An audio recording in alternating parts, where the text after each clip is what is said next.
Fala galera, tudo bem com vocês? E aí, prontos para mais uma videoaula? Pessoal, queiram vocês a par dessa informação ou não, mas o Brasil era para ser um dos países mais ricos do mundo. Por que eu estou dizendo isso? Porque fomos roubados por mais de 300 anos, né? Nosso ouro escoou por entre os dedos dos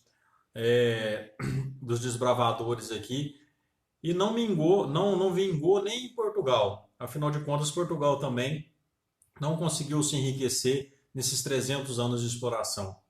E é isso que nós vamos ver na aula de hoje. Se liga aí, mineração no Brasil. Pessoal, falar de mineração no Brasil é algo assim, mesma coisa a gente falar da galinha dos ovos de ouro. Afinal de contas, os portugueses encontraram no Brasil, encontraram na sua colônia aquilo que eles buscavam há muito tempo e já esperavam aqui, afinal de contas, os espanhóis também já haviam encontrado ouro na região do Potosí e os portugueses muito já buscavam, né, jazidas de reservas minerais aqui no Brasil. Isso vai acontecer no final do século XVII e é isso que a gente vai ver a partir de hoje, né? E qual o contexto disso, pessoal? Por que os portugueses vão investir tanto e vão se desdobrar tanto nessa questão da busca por metais preciosos, vão buscar outras atividades? Lembrando, retomando as últimas aulas, né, o Brasil estava vindo do ciclo do açúcar. Afinal de contas, o Brasil, durante muito tempo no Nordeste brasileiro, cultivava o açúcar, cultivava a cana, que dava origem ao açúcar, que era revendido a um alto preço na Europa. Com a expulsão dos holandeses daqui, em 1654, os holandeses acabaram indo produzir um açúcar tão bom como o brasileiro na região das Antilhas e restou ao Brasil apenas crise, apenas falta de dinheiro, falta de investimento e a região nordeste do Brasil perdendo importância econômica devido justamente a ter essa concorrência aí do açúcar holandês, né? Como resolver então essa crise financeira? Muitos desbravadores que residiam até então na região de São Vicente e São Paulo, litoral paulista, também era uma região produtora de cana, né? Não tendo ali a sua principal fonte, a sua principal atividade econômica, vão embrenhar-se no meio do mato em busca de ou aprisionar indígenas, fazer o apresamento indígena para ser vendido como mão de obra escrava, ou se aventurar na busca de metais preciosos. E olha que o papel que eles vão desempenhar é um papel para lá de ousado. Afinal de contas, já havia se passado um bom tempo desde o início da colonização e os portugueses, assim como o caranguejo, estavam bem presos ao litoral brasileiro, bem presos às praias. Tinham um receio muito grande de abandonar o litoral. E são esses homens que vão ser intitulados, chamados de bandeirantes, que vão se desprender do litoral brasileiro e vão rumar em direção ao interior do território nacional, né? E é justamente nessas andanças aí que vão encontrar a região das Gerais, né? Os bandeirantes, dentre eles aqui para nós, um dos mais conhecidos é o Anhanguera, né? O Anhanguera que dá nome à rodovia que passa aqui, né, à margem da nossa cidade. Foi um importante bandeirante também, e Anhanguera na língua tupi-guarani significa diabo velho, né? Muitos relatos diziam que em determinado momento ele ameaçou colocar fogo nos rios de uma tribo indígena se caso eles não obedecessem. Mas na verdade o que ele fez foi atear fogo numa cuia com aguardente, cachaça, né? Ou seja, usava de um conhecimento que os índios não tinham, né, para poder ludibriá-los, para poder enganá-los, né? Daí o apelido diabo velho, né? Ou na língua tupi, Anhanguera. E esses bandeirantes que vão encontrar os metais preciosos no Brasil, né? Principalmente na região das Minas Gerais, né? Nós vamos falar bastante da região das Minas Gerais, né? E a primeira forma, o primeiro ouro encontrado no Brasil é o chamado ouro de aluvião, né? Ouro de aluvião é aquele ouro que não precisa de escavação, aquele ouro que está bem na superfície, né? Bem à margem dos rios, bem ali no leito dos rios. É o primeiro ouro que vai ser explorado no Brasil. E aí vão ser duas formas de exploração quando já passa dessa fase do aluvião, que vai para essa parte de prospecção, de perfuração, né? Onde vai ser escavada as minas. Uma delas é a lavra, e a outra é a faiscação, ou também conhecida como faisqueira, né? A lavra exigiam técnicas, né? E muitas ferramentas para o trabalho, ou seja, é uma forma de exploração mais elaborada, mais estruturada, né? Havia-se um desprendimento de um investimento muito maior, né? E de outro lado, a faiscação ou faisqueira exigia ferramentas simples, né? Como nós vimos aí na imagem anterior, como a bateia, por exemplo, que era um instrumento que era utilizado para fazer a separação ali, né? Do ouro dos outros minérios que estava presente ali junto com a água e junto com a terra, para fazer essa separação. E a esquerda, a lavra, né, que já precisava ter uma grande quantidade de escravos ali. E muitas mudanças vão ocorrer com o ciclo do ouro dentro da região das Minas Gerais. Primeiro, a intensa migração. Vários aventureiros vão se debruçar sobre aquela região, vindos de Portugal ou de outras regiões dentro do próprio Brasil, né? Vai ter um aumento de compra e de circulação de escravizados dentro da região das Minas Gerais, até porque um dos pré-requisitos para se explorar uma mina era ter uma quantidade considerável de escravos. Em meio a toda essa exploração que vai se desenvolver as principais cidades de Minas Gerais, de um processo de urbanização. Então, diferentemente da sociedade do açúcar, que era uma sociedade rural em torno de engenho, a sociedade mineradora ela vai se estabelecer no meio urbano, né, com o advento e o surgimento de várias cidades, né, e uma camada social que vai se enriquecer muito facilmente, né, além dos comerciantes, dos profissionais liberais, né, dos profissionais que trabalhavam para a administração da coroa portuguesa, os funcionários públicos e também os escravizados. Né? Então a mineração no Brasil vai resultar aí no surgimento de várias cidades, né? Como Mariana, essa primeira em cima à esquerda, né? Sabará, Vila Rica, que hoje é conhecida como Ouro Preto, né? São João del Rei, Tiradentes, né? Tiradentes que antes se chamava São José del Rei, né? Depois acabou sendo rebatizado aí, homenageando ali o herói da Inconfidência, que a gente vai falar dele no momento oportuno também, né? E aí esses bandeirantes vão estreitar, né, e vão se ramificar vários caminhos para o interior. Vão sair então da margem, vão sair do litoral e vão ser responsáveis pelo povoamento, né, e pelo conhecimento desses territórios interioranos, né? Principalmente porque havia um grande medo de se afastar do litoral e o receio também de se encontrar tribos indígenas que não eram pacificadas, né? O medo de se perder, de não mais voltar. Então, era uma série de dificuldades que se tinha para, de fato, colocar em prática o bandeirantismo. Né? E justamente é o papel deles que vai integrar várias regiões, porque ao passo em que eles abriam caminho, eles iam também formando povoados, formando vilas, que isso vai se intensificar ao longo do tempo. E tanto né, como citei o exemplo da Anhanguera, é o caminho que ele percorreu, né, tanto é que leva o nome da rodovia em homenagem a ele próprio. Né. Em meio a tudo isso, pessoal, vai surgir também a figura de um outro personagem, né, que inclusive está presente na nossa gastronomia. Quem que é aqui da região, nascido e criado aqui, provavelmente já experimentou o feijão tropeiro, né? Aquele feijão, né, com farinha, com bacon, com linguicinha, né, que é uma iguaria aí da cozinha nacional, né? Muito bom. E por que ele recebe esse nome, né? Justamente pela figura dos tropeiros. Quem eram os tropeiros? Enquanto os bandeirantes foram encarregados da busca por ouro, da busca por metais preciosos, da busca de apresamento indígena, os tropeiros vão ter um papel comercial. São os tropeiros que vão levar e trazer mercadorias de uma cidade a outra. Tá? E vão ter esse papel também, assim como os bandeirantes, de intensificar a interiorização do território nacional e, por consequência, né, fundar novas vilas, novas cidades. Então, eram encarregados de abastecer, principalmente a região das Minas Gerais. Eram encarregados, por exemplo, de transportar o gado de uma área para outra, afinal de contas, a criação de gado e o abate do gado tinha que ser feito no local onde iria ser vendido, até porque não tinha meio de se conservar a carne. Então esses tropeiros tinham que levar o gado vivo, né, muitas vezes atravessando longas distâncias. Né?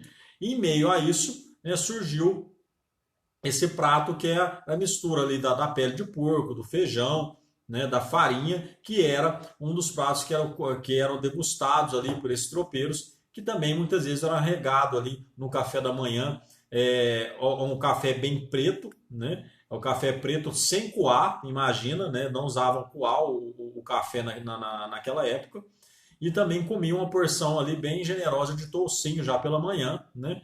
Justamente para garantir sustância e garantir energia para as longas jornadas, né, no lombo de uma mula que percorriam aí boa parte do território nacional. Então, esse prato tipicamente brasileiro surge a partir da figura desse personagem que também vai acabar tendo um papel histórico importantíssimo, né, na história do Brasil, principalmente porque vai ajudar a abrir essas cidades, fundar, né, essas cidades aí e buscar novos caminhos. Né, esses boiadeiros aí que ajudavam a transportar o gado, né, que vão ser chamados de tropeiros. Né? Ao contrário do que muitos dizem, né, no ideário popular, o português é burro. Né? Até o pessoal costuma dizer aí que precisa de 6 portugueses para trocar uma lâmpada. Né?